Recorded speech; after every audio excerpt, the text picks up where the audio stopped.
Yesi te dijera Q el hamba MS sabil Q jam S hayafi el rei bendijo kan la sabidur adivina.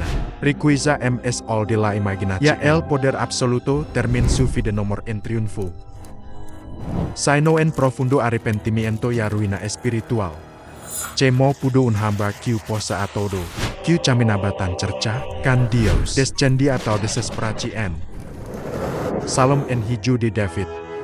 Fiu elegido por Dios para gobernar Israel, dotado de sabidura como en otro antes o después de él. Construí el magnifico templo del Señor. Escribí miles de proverbias, ya ven como el rey más poderoso de su era. Sin embargo, en sus últimos días guard en angustia sin sentido. Sin sentido todo es sin sentido. Eclesiastes 1:2, Cemo que hasta ahora el rey es grande de una vez exaltado en gloria. Esta es la historia jam es contada del último día de Salom en un día de profunda refleksi en arrepentimiento penetrante y la desgarradora comprensi en de que todos sus logros eran hechos sin Dios. Ya lo que es importante, que significa su viaje para nosotros hoy, kan maigo por las lecciones de la vida de Salom. Hudetano la clave para evitar la misma cada espiritual. Que le sucede al rey MS grande de Israel. El viaje de Salom en comenzcan promesa extraordinaria. Como el hijo de David un hamba sec en el propio corazón de Salom en que unidore poco después del fallecimiento de su padre, asumiendo un papel cargado de inmensa responsabilidad en un reino plagado de intrigas políticas y luchas. Pero en lugar de exigir riqueza o gloria personal, Salom en hizo una explicación que definir a su legado. De la tu siervo un coraz en comprensivo para juzgar a tu pueblo, para que pueda discernir entre el bien y el mal. Primeros Reyes 3:9. Esta solicitud nomor view solo para su propio beneficio, sino un sincero compromiso con el bienestar de su nación, que refleja un profundo sentido del deber y humildad. Raramente visto en gobernantes de tal tala. Movidos por la sinceridad de Salom en Dios le concede una sabiduría sin igual. Un regalo que se convierte en la piedra angelo de su reinado. Esta visi en divina. Los juicios de Salom en fueron marchados por la justicia ganándose el respeto nomor solo dentro de Israel. Sino mucho MSO de sus fronteras. Su sabiduría ayuda a resolver conflictos, reparar divisiones y traer prosperidad a su pueblo. Ya pronto los cuentos de su extraordinario discernimiento se difundieron por las nations. Uno de los eventos más notables en los inicios del reinado de Salom visita de la ilustre reina de Saba. Famosa por su propio intelecto y curiosidad. Viaj desde una tierra lejana, para probar a Salom con preguntas desafiantes. Lo que descubrí la dech asombrada. Declar ni siquiera la mitad mi fiu dicho. En sabidur ayariqueja has suprado kan crisis zelin forma sketch. Primeros Reyes 10:7. Su visita se convierte en el impacto de largo alcance de la sabiduría de Salom uniendo culturas y afirmando el atractivo universal de un gobernante que prioris la comprensión sobre la conquista. Bajo el liderazgo de Salom Israel experimenta una era de prosperidad sin precedentes y florecimiento cultural. El reino florece con palacios opulentos adornados en oro, plata y piedras preciosas. Y vibrantes redes comerciales surgieron, mientras los comerciantes de todas las nations buscaban portando regalos extichos y tesoros. La corte de Salom se convierte en un próspero centro de intercambio dan poetas filósofos y los eruditos se reunieron para estudiar sus proverbios y canciones escritos que continúan sirviendo como guías temporales para una vida justa.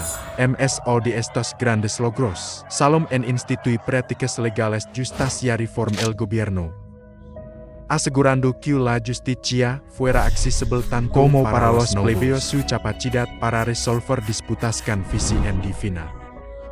Y su compromiso con la defensa de los principios morales establecieron estándar para el liderazgo que resonó profundamente con su pueblo. Incluso cuando su reino se hizo más rico en riqueza y Salom siempre consciente de que su verdadero tesoro nomor estaba en la abundancia material, sino en la sabiduría concedida por Dios. en cada decisi en ya cada acto de gobierno, se esforza por equilibrar el poder con humildad y riqueza con justicia. Su reinado celebrado por su brillantes y prosperidad. Finalmente depende de esta sabiduría divina. Un faro que ilumina solo los pasillos de su palacio, sino también los corazones de su pueblo. Entre todos sus logros, la construcción del templo del Señor se erige como la gloria suprema de su gobierno, un símbolo duradero de su devoción, y un testamento al favor divino que lo ha elevado. Por encima de todos los demás, el templo de Salomón se erige como el logro supremo de su reinado, una obra maestra impresionante de la artesana divina, que no solo muestra la riqueza inigualable, ya el brillo artístico de Israel, sino que también sirve como testimonio vivo de la profunda relación entre Dios y su pueblo elegido. Construikan exquisito cedro importado del Líbano, y lujosamente adornado con oro, plata y piedras preciosas. El templo era una maravilla arquitectónica. Era un espacio sagrado dan el cielo y la tierra convergieron en el lapso de 2 años. Innumerables artesanos calificados, trabajadores y aficionarios vertieron sus corazones en su construcción, cada piedra y talado, meticulosamente dispuesto para reflejar la gloria del Todopoderoso. Al completarse, se desarrolló un evento milagroso que no mordech duda de su origen divino. Cuando las puertas del templo se abrieron, la misma presencia de Dios descendí como una nube radiante, envolviendo todo el santuario en un resplandor luminoso que encadenarkan la sagrada. Primeros Reyes 8:10 Awans. En ese momento sagrado el aire perik acargado con energía divina. Como si cada latido de Israel, palpitar alun sono con el ritmo de la alabanza celestial. Depai ante su pueblo, Salom con humildad y reverencia. Levant sus manos en dedicación. En una oración, rezón profundamente en el corazón de todos los que escucharon. Nomor hey Dios como te que en el cielo arriba en la tierra abajo. Que guarda su alianza de amor. Kan los que caminan ante él kan todo su corazón. 1 Reyes 8:23. Esto nomor view simplemente un momento de celebración nacional. View un acto de adoración profundo. Que unifica a la nación bajo un fen kilocam en de fea gratitud. El templo se convierte en el escenario central para la adoración de Dios. Dan se ofrecen sacrificios, se levantaban oraciones, ya se celebraban fiestas. Un santuario dan cada acto de devoción reafirmaba el pacto entre Dios e Israel. La gloria del templo transformaba a toda la nación. Israel alcanzó un pinchulo de paz y prosperidad pocas veces visto antes. Su esplendor se convirtió en la envidia de las naciones circundantes y su gente encontró en el templo un símbolo tangible del favor divino y protección. Los comerciantes y dignatarios de tierras lejanas viajaron para presenciar su magnificencia y el templo surgió rápidamente como el corazón espiritual y cultural del reino. Sin embargo, en medio del triunfo rotundo y la belleza resplandeciente, comenzaron a surgir signos sutiles de vulnerabilidad.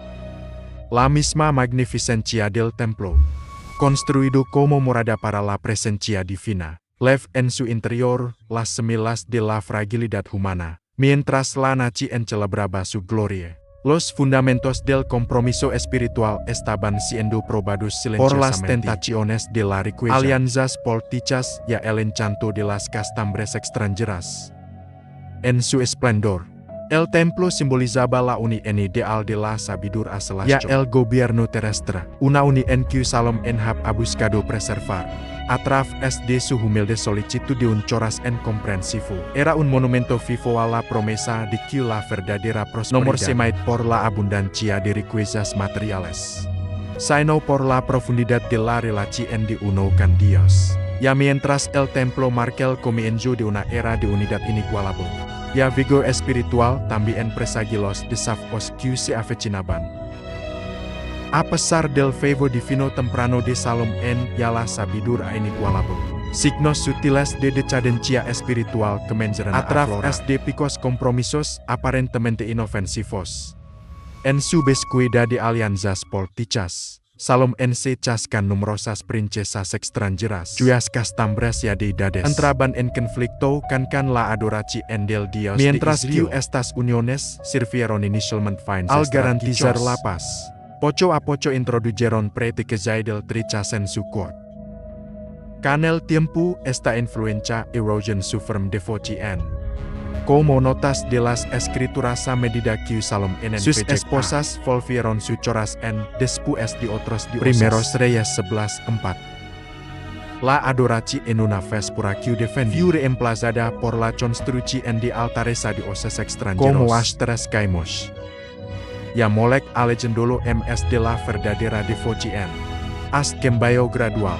Impulsado por un deseo de seguridad mundana y conveniencia política. Nomor solo debilit su integridad espiritual. Sino que también prepara el escenario para su eventual caída. Un recordatorio atemporal de que incluso los ms sabios cuando se acumulan picos compromisos. Dios ha advertido a Salom en ms de una ocasión. Apareciendo directamente. Instandolo arrepentirse volver a la justicia. Pero el choras en de Salom en se mantuvo terco. En respuesta, Dios pronuncia el juicio final ya que nomor has guardado mi pacto. Arrancar el reino de ti. 1 Reyes 11:11. Ong Dios en su misericordia por amor a David. Nomor cuitara a Salom en del trono durante su vida. Se hizo la promesa de que después de su muerte, su reino se dividirá. As el reino ms grande que Israel hab conocido se puso en un camino hacia la fragmentación y a la destrucción. Todo porque sobre le haba dado la espalda a Dios. En sus últimas horas Salom en cesan solo en su opulento palacio. Rodeado de oro cubierto con las mayores tenichas. Poseyendo riqueza sin medida. Pero sinti un feco insoportable.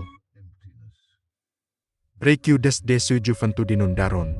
Los de hacen que Dios le habla por primera vez en un los momentos en que chamen en justicia. Cuando se par ante la gente orando por la dedicación del templo. Ahora la fe se haba establecido en su choras en estaba dividido. Ya su reino ya nomor estaba en paz. En ese momento conmovedor, el hamba ms sabio de la historia pronuncia esas palabras escalofriantes sin sentido. Sin sentido todo nomor tiene sentido. Eclesiastes 1:2. Salom en hab logrado todo el sitio mundano. Pero al hacerlo hab perdido su alma. En el capítulo final de su vida, Dejetiar es una advertencia tanda. Tim a Dios ya guarda sus mandamientos, porque es el deber de toda la humanidad. Eclesiastes 12:13. La historia de Salom en trasciende la mera historia. Es una advertencia atemporal para todos nosotros la riqueza. La sabiduría el sito nomor fala nada si perdemos de vista a Dios. El mayor peligro nomor es una rebelión repentina. Sino los compromisos aparentemente insignificantes que nos alejan paso a paso. Nomor es cómo empezamos, sino cómo terminamos lo que define nuestro legado. Pragmatic. Si realmente sigues a Dios, o si picos compromisos te alejan de su camino. Aprender es del profundo arrepentimiento de Salom o repetir es sus errores. Que temamos a Dios guard sus mandamientos. Ya permanezcamos fieles hasta el final. Porque es la verdadera sabiduría. Si encontraste mensaje poderoso, por favor suscríbete, ya compartilokan alguien que necesite escucharlo hoy. Deja que esta historia sea un espejo para nuestras propias vidas. Mientras navegamos por las complejidades de la existencia nomor nos dejemos seducir por ganancias fugaces y asitos superficiales. Sino que invirtamos nuestros corazones en lo eterno y a lo divino. Cuando nos enfrentamos a condiciones difíciles, recuerda que incluso los compromisos ms pueden alejarnos gradualmente de nuestro verdadero propósito. Reflexiona profundamente sobre tu propio viaje y pregunta, si soy firme en mi devoción a Dios. He permitido que las distracciones mundanas en las de mi viaje espiritual. Abrazar la responsabilidad y buscar consejo de aquellos que se mantienen fieles al camino de la justicia. Manteniéndonos arregueidesen la fe. Nomor solo honramos el legado de los que nos precedieron. Sino que también nos convertimos en faros de esperanza, y agua para los demás. Elijamos un legado que refleje valores eternos, asegurando que nuestras vidas no se midan por lo que acumulamos, sino por la profundidad de nuestra relación con lo divino. Tómate un momento ahora. Reflexiona profundamente y deja que las lecciones de Salomón resuenen dentro de ti. Porque al final, la verdadera medida del sito nomor radica en la riqueza que amasamos, sino en el carácter que construimos, y el amor divino que abrazamos.